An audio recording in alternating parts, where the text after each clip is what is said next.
Nuremberg at the time was not so much exploited as it has been since then.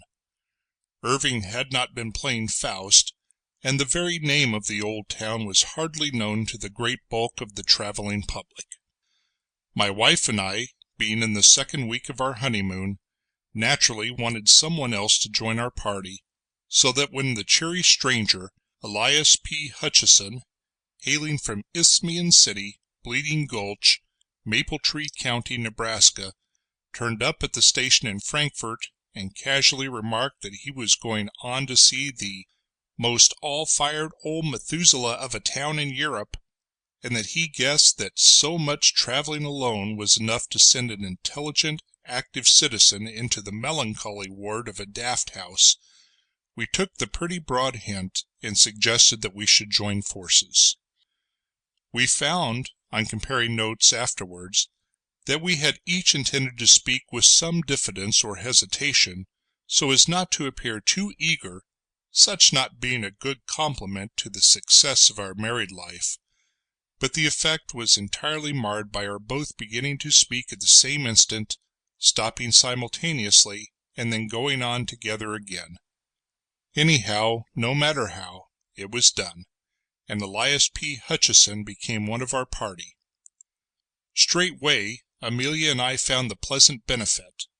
Instead of quarreling as we had been doing, we found that the restraining influence of a third party was such that we now took every opportunity of spooning in odd corners.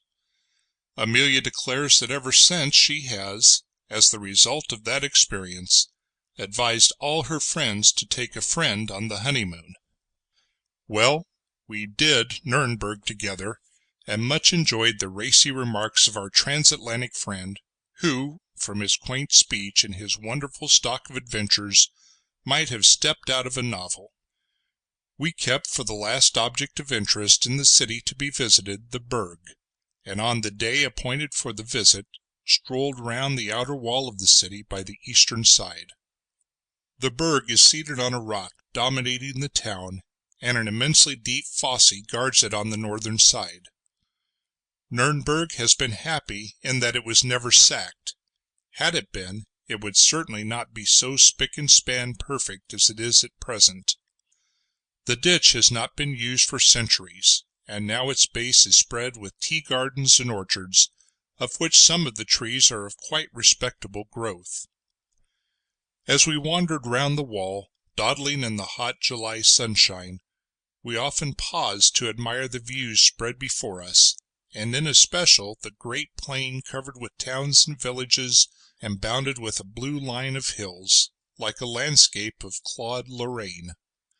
From this, we always turn with new delight to the city itself, with its myriad of quaint old gables and acre-wide red roofs dotted with dormer windows, tier upon tier. A little to our right rose the towers of the Burg, and nearer still, standing grim, the Torture Tower, which was, and is perhaps, the most interesting place in the city. For centuries the tradition of the Iron Virgin of Nuremberg has been handed down as an instance of the horrors of cruelty of which man is capable. We had long looked forward to seeing it, and here at last was its home. In one of our pauses, we leaned over the wall of the moat and looked down. The garden seemed quite 50 or 60 feet below us, and the sun pouring into it with an intense, moveless heat like that of an oven. Beyond rose the grey, grim wall, seemingly of endless height, and losing itself right and left in the angles of bastion and counterscarp. Trees and bushes crowned the wall, and above again towered the lofty houses on whose massive beauty time has only set the hand of approval. The sun was hot and we were lazy. Time was our own, and we lingered, leaning on the wall. Just below us was a pretty sight. A great black cat lying stretched in the sun, whilst round her gambolled prettily a tiny black kitten. The mother would wave her tail for the kitten to play with, or would raise her feet and push away the little one as an encouragement to further play. They were just at the foot of the wall, and Elias P. Hutcheson, in order to help the play, stooped and took from the walk a moderate-sized pebble. "See," he said, "I will drop it near the kitten, and they will both wonder where it came from." "Oh, be careful," said my wife. "You might hit the dear little thing." "Not me, ma'am," said Elias P. "Why, I'm as tender as a Maine cherry tree, Lord bless ye! I wouldn't hurt the poor pooty little critter more'n I'd scalp a baby, and you may bet your variegated socks on that. See, I'll drop it fur away on the outside so's not to go near her." Thus saying, he leaned over and held his arm out at full length and dropped the stone. It may be that there is some attractive force which draws lesser matters to greater, or more probably that the wall was not plumb, but sloped to its base, we not noticing the inclination from above. But the stone fell with a sickening thud that came up to us through the hot air right on the kitten's head, and shattered out its little brains then and there. The black cat cast a swift upward glance, and we saw her eyes like green fire fixed an instant on Elias P. Hutcheson, and then her attention was given to the kitten, which lay still with just a quiver of her tiny limbs, whilst a thin red stream trickled from a gaping wound. With a muffled cry such as a human being might give, she bent over the kitten, licking its wounds and moaning. Suddenly she seemed to realize that it was dead, and again threw her eyes up at us. I shall never forget the sight, for she looked the perfect incarnation of hate. Her green eyes blazed with lurid fire, and the white, sharp teeth seemed to almost shine through the blood which dabbled her mouth and whiskers. She gnashed her teeth, and her claws stood out stark and at full length on every paw. Then she made a wild rush up the wall as if to reach us, but when the momentum ended, fell back, and further added to her horrible appearance, for she fell on the kitten, and rose with her black fur smeared with its brains and blood. Amelia turned quite faint, and I had to lift her back from the wall. There was a seat close by, in shade of a spreading plane tree, and here I placed her while she composed herself. Then I went back to Hutcheson, who stood without moving, looking down at the angry cat below. As I joined him, he said, "Wall, I guess that air the savagest beasts I ever see, 'cept once when an Apache squaw had an edge on a half-breed, what they nicknamed Splinters, 'cause of the way he fixed up her papoose, which he stole on a raid just to show that he appreciated the way they had given his mother the fire torture. She got that kinder look so set on her face that it jest seemed to grow there.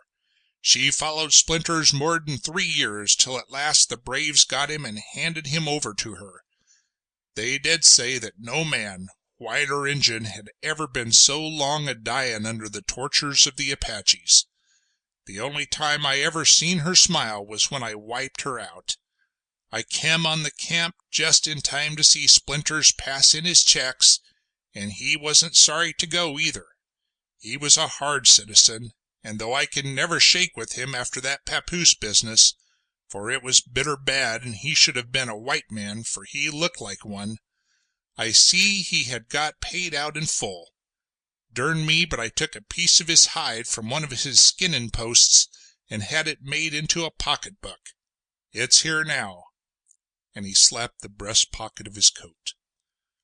Whilst he was speaking, the cat was continuing her frantic efforts to get up the wall. She would take a run back and then charge up, sometimes reaching an incredible height. She did not seem to mind the heavy fall which she got each time, but started with renewed vigor, and at every tumble her appearance became more horrible. Hutcheson was a kind-hearted man. My wife and I had both noticed little acts of kindness to animals as well as to persons, and he seemed concerned at the state of fury to which the cat had wrought herself. "Wall now," he said, "I do declare that poor critter seems quite desperate. There, there, poor thing, it was all an accident, though that won't bring back your little one to you. Say, I wouldn't have had such a thing happen for 1,000. Just shows what a clumsy old fool of a man can do when he tries to play. Seems I'm too darn slipper-handed to even play with a cat. Say, Colonel," it was a pleasant way he had to bestow titles freely, "I hope your wife doesn't hold no grudge against me on account of this unpleasantness? Why, I wouldn't have had it occur on no account." He came over to Amelia and apologized profusely, and she, with her usual kindness of heart, hastened to assure him that she quite understood that it was an accident. Then we all went again to the wall and looked over. The cat, missing Hutchison's face, had drawn back across the moat, and was sitting on her haunches as though ready to spring. Indeed, the very instant she saw him she did spring, and with a blind, unreasoning fury which would have been grotesque, only that it was so frightfully real. She did not try to run up the wall, but simply launched herself at him, as though hate and fury could lend her wings to pass straight through the great distance between them. Amelia, womanlike, got quite concerned and said to Elias P. in a warning voice, "Oh, you must be very careful. That animal would try to kill you if she were here. Her eyes look like positive murder." He laughed out jovially. "Excuse me, ma'am," he said, "but I can't help laughing. Fancy a man that has fought grizzlies and Injuns being careful of being murdered by a cat." When the cat heard him laugh, her whole demeanor seemed to change. She no longer tried to jump or run up the wall, but went quietly over and, sitting again beside the dead kitten, began to lick and fondle it as though it were alive. "See," said I, "the effect of a really strong man. Even that animal in the midst of her fury recognizes the voice of a master and bows to him." "Like a squaw," was the only comment of Elias P. Hutchison as we moved on our way round the city fosse. Every now and then we looked over the wall, and each time saw the cat following us. At first she had kept going back to her dead kitten, and then, as the distance grew greater, took it in her mouth and so followed. After a while, however, she abandoned this, for we saw her following all alone. She had evidently hidden the body somewhere. Amelia's alarm grew at the cat's persistence, and more than once she repeated her warning, but the American always laughed with amusement, till finally, seeing that she was beginning to be worried, he said, "I say, ma'am, you needn't be scared over that cat. I go heeled, I do." Here he slapped his pistol pocket at the back of his lumbar region. "Why, sooner than have you worried, I'll shoot the critter right here and risk the police interfering with a citizen of the United States for carrying arms contrary to regulations." As he spoke he looked over the wall, but the cat, on seeing him, retreated with a growl into a bed of tall flowers and was hidden. He went on, "Blessed if that critter ain't got more sense of what's good for her than most Christians. I guess we've seen the last of her. You bet she'll go back now to that busted kitten and have a private funeral of it, all to herself." Amelia did not like to say more, lest he might, in mistaken kindness to her, fulfill his threat of shooting the cat. And so we went on and crossed the little wooden bridge leading to the gateway, whence ran the steep paved roadway between the Burg and the pentagonal torture tower. As we crossed the bridge we saw the cat again down below us. When she saw us her fury seemed to return, and she made frantic efforts to get up the steep wall. Hutchison laughed as he looked down at her and said, "Goodbye, old girl. Sorry I injured your feelings, but you'll get over it in time. So long." And then we passed through the long, dim archway and came to the gate of the Burg. When we came out again after our survey of this most beautiful old place, which not even the well-intentioned efforts of the Gothic restorers of 40 years ago have been able to spoil, though their restoration was then glaring white, we seemed to have quite forgotten the unpleasant episode of the morning. The old lime tree with its great trunk gnarled with the passing of nearly 9 centuries, the deep well cut through the heart of the rock by those captives of old, and the lovely view from the city wall whence we heard, spread over almost a full quarter of an hour, the multitudinous chimes of the city, had all helped to wipe out from our minds the incident of the slain kitten. We were the only visitors who had entered the torture tower that morning, so at least said the old custodian, and as we had the place all to ourselves, we were able to make a minute and more satisfactory survey than would have otherwise been possible. The custodian, looking to us as the sole source of his gains for the day, was willing to meet our wishes in any way.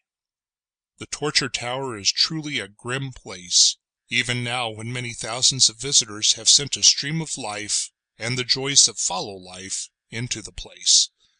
But at the time I mention, it wore its grimmest and most gruesome aspect. The dust of ages seemed to have settled on it, and the darkness and the horror of its memories seemed to have become sentient in a way that would have satisfied the pantheistic souls of Philo or Spinoza. The lower chamber where we entered was seemingly, in its normal state, filled with incarnate darkness.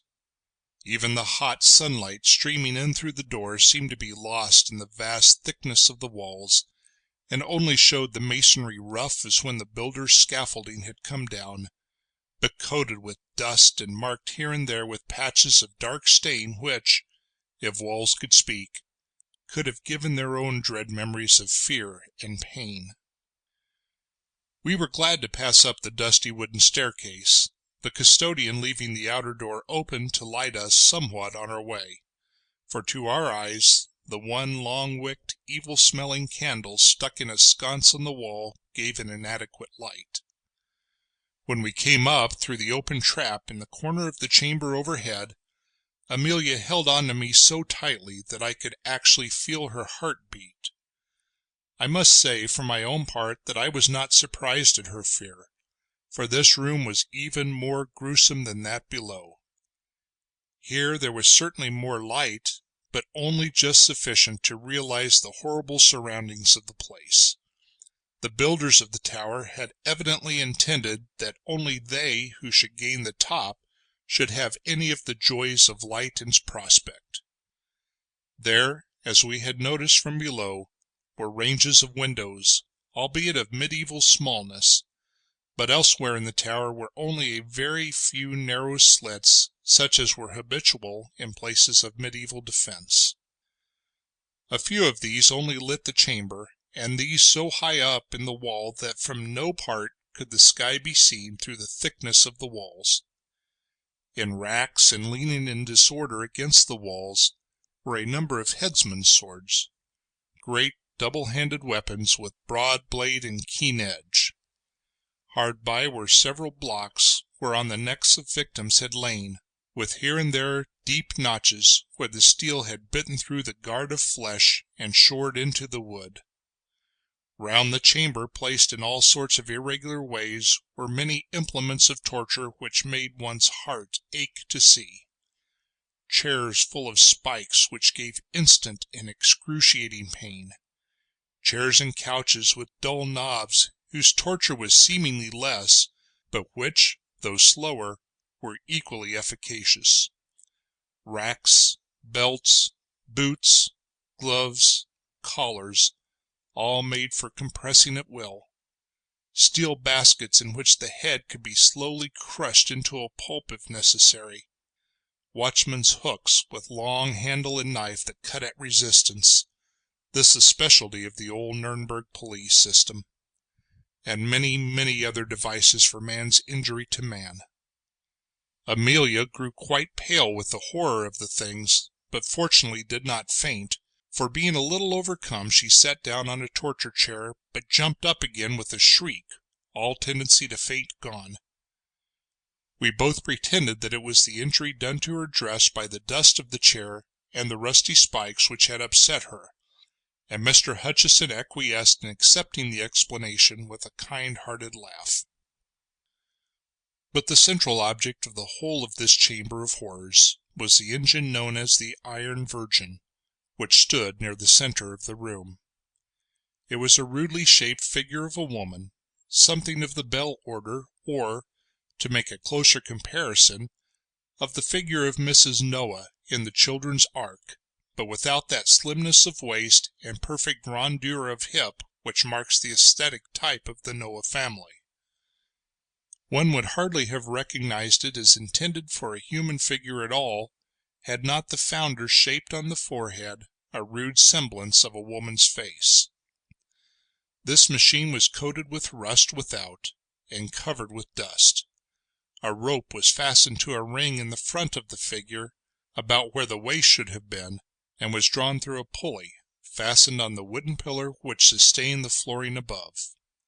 The custodian, pulling this rope, showed that a section of the front was hinged like a door at one side. We then saw that the engine was of considerable thickness, leaving just room enough inside for a man to be placed. The door was of equal thickness and of great weight, for it took the custodian all his strength, aided though he was by the contrivance of the pulley, to open it. This weight was partly due to the fact that the door was of manifest purpose hung so as to throw its weight downwards, so that it might shut of its own accord when the strain was released. The inside was honeycombed with rust. Nay, more, the rust alone that comes through time would hardly have eaten so deep into the iron walls. The rust of the cruel stains was deep indeed. It was only, however, when we came to look at the inside of the door that the diabolical intention was manifest to the full. Here were several long spikes, square and massive, broad at the base and sharp at the points, placed in such a position that when the door should close the upper ones would pierce the eyes of the victim, and the lower ones his heart and vitals. The sight was too much for poor Amelia, and this time she fainted dead off, and I had to carry her down the stairs and place her on a bench outside till she recovered. That she felt it to the quick was afterwards shown by the fact that my eldest son bears to this day a rude birthmark on his breast, which has, by family consent, been accepted as representing the Nuremberg Virgin. When we got back to the chamber, we found Hutcheson still opposite the Iron Virgin. He had been evidently philosophizing, and now gave us the benefit of his thought in the shape of a sort of exordium. "Wall, I guess I been learning something here while the madam has been getting over her faint. 'Pears to me that we're a long way behind the times on our side of the big drink. We useter think out on the plains that the Injun could give us points in trying to make a man uncomfortable, but I guess your old medieval law and order party could raise him every time. Splinters was pretty good in his bluff on the squaw, but this here young miss held a straight flush all high on him. The points of them spikes air sharp enough still, though even the edges air eaten out by what useter be on 'em. It'd be a good thing for our Indian section to get some specimens of this here play toy to send round to the reservations, jest to knock the stuffin' out of the bucks and the squaws too, by showing them as how old civilization lays over them at their best. Guess but I'll get in that box a minute jest to see how it feels." "Oh, no, no," said Amelia. "It's too terrible." "Yes, ma'am, nothing's too terrible to the exploring mind. I've been in some queer places in my time. Spent a night inside a dead horse while a prairie fire swept over me in Montana territory, and another time slept inside a dead buffler when the Comanches was on the warpath and I didn't keer to leave my kyard on them. I've been 2 days in a caved-in tunnel in the Billy Bronco gold mine in New Mexico, and was one of the 4 shut up for 3 parts of a day in the caisson what slid over on her side when we was settin' the foundations of the Buffalo Bridge. I've not funked an odd experience yet, and I don't propose to begin now." We saw that he was set on the experiment, so I said, "Well, hurry up, old man, and get through it quick." "All right, General," said he, "but I calculate we ain't quite ready yet. The gentlemen, my predecessors, what stood in that thar canister, didn't volunteer for the office, not much, and I guess there was some ornamental tying up before the big stroke was made. I want to go into this thing fair and square, so I must get fixed up proper first. I dare say this old galoot can rise some string and tie me up according to sample." This was said interrogatively to the old custodian, but the latter, who understood the drift of his speech, though perhaps not appreciating to the full the niceties of dialect and imagery, shook his head.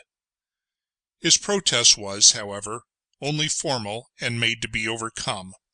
The American thrust a gold piece into his hand, saying, "Take it, pard, it's your pot, and don't be skeered. This ain't no necktie party that you're asked to assist in."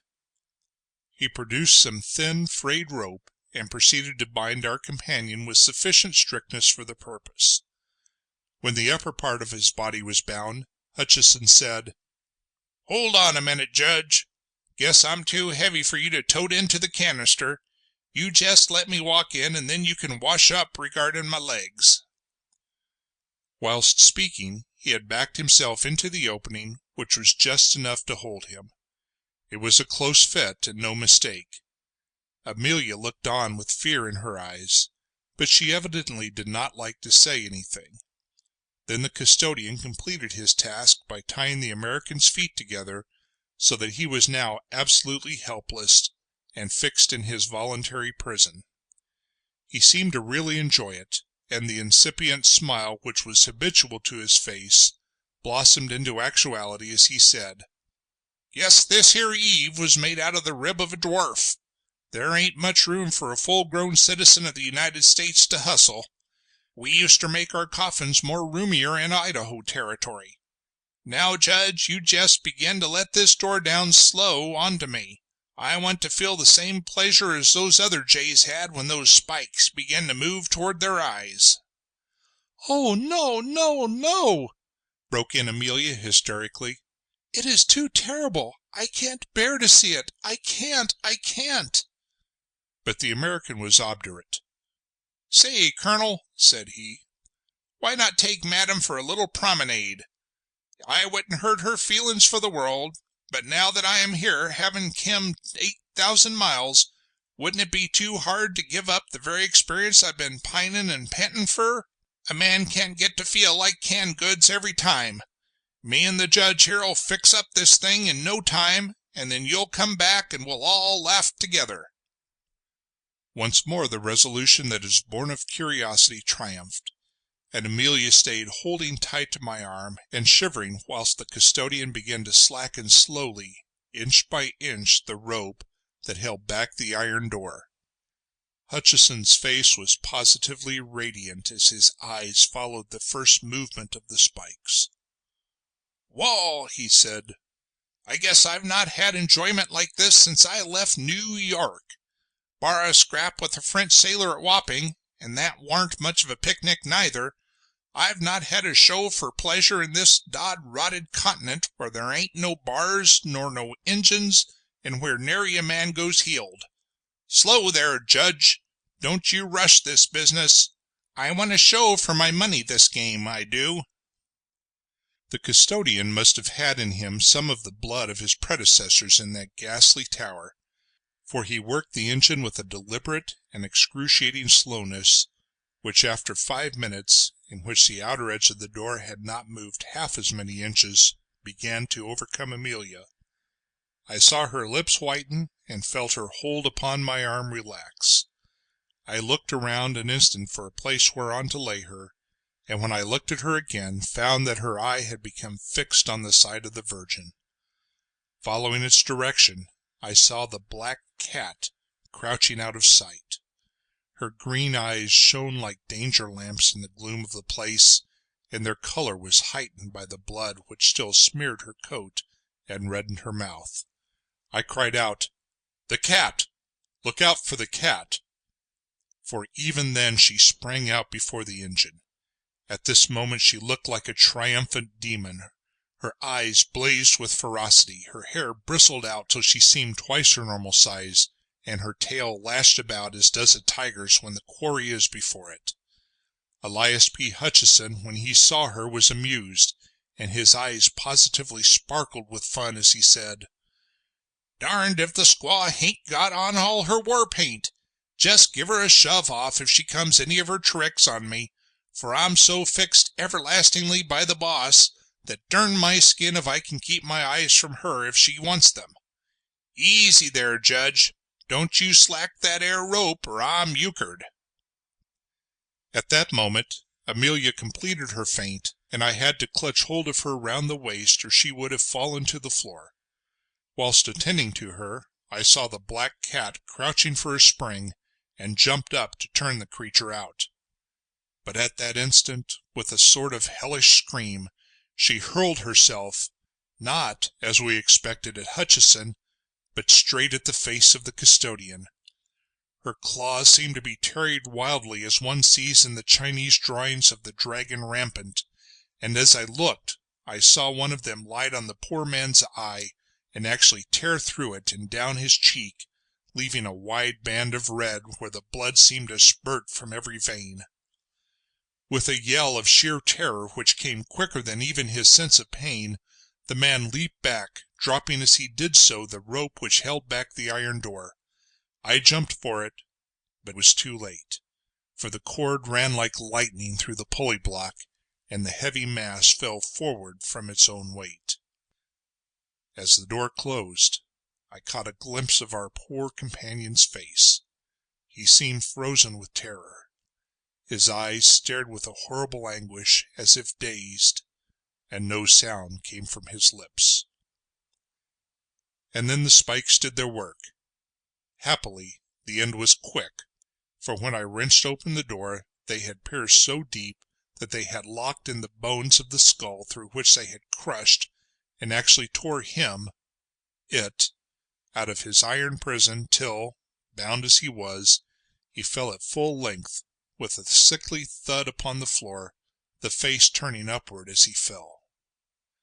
I rushed to my wife, lifted her up and carried her out, for I feared for her very reason if she should wake from her faint to such a scene. I laid her on the bench outside and ran back. Leaning against the wooden column was the custodian, moaning in pain, whilst he held his reddening handkerchief to his eyes.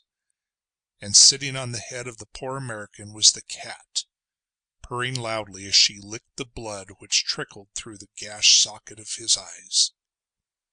I think no one will call me cruel because I seized one of the old executioner's swords and shore her in two as she sat. End of the Squaw.